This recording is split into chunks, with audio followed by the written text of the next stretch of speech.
meu nome é Letícia e você está no canal Pipoca! Hoje eu vou ensinar uma receitinha bem fácil, bem rápida e bem gostosa, que é o pão de queijo de liquidificador.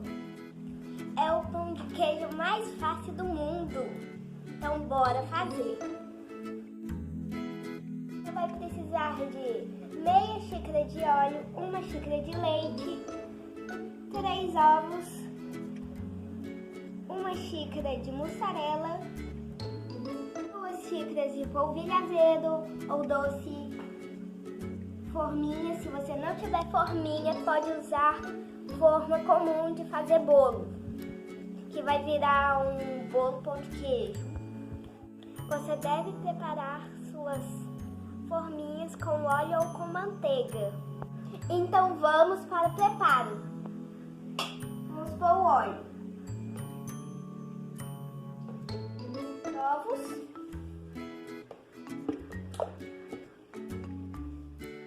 põe o leite e bate só um pouquinho.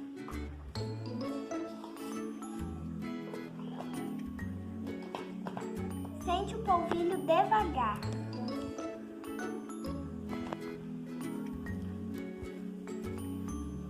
Põe o sal e o queijo.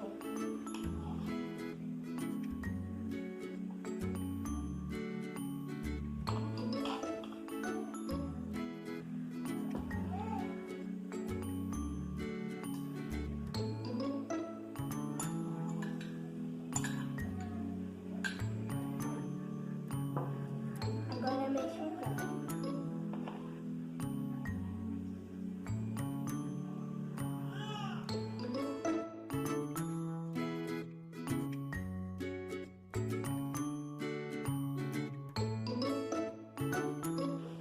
Depois de bater, põe nas forminhas pela metade.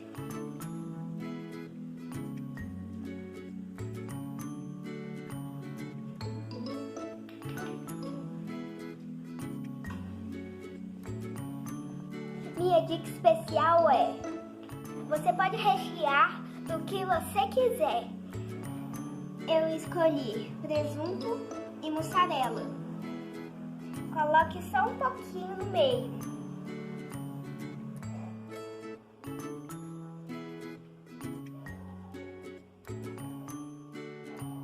Depois de rechear, leve ao forno com fogo alto ou médio. Se você for criança, peça a ajuda de um adulto. Os pães de queijo já ficaram prontos. Agora é só esperar esfriar para poder experimentar.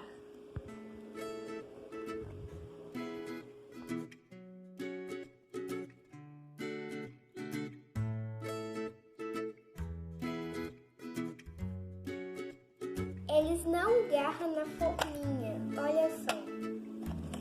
Não agarra. Então bora experimentar.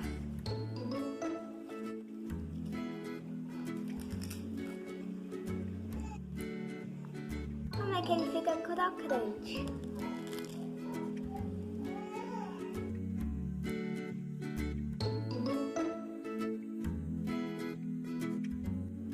Então, pessoal, se você gostou, deixe seu joinha, se inscreva no canal, compartilhe com seus amigos. Até mais, beijos!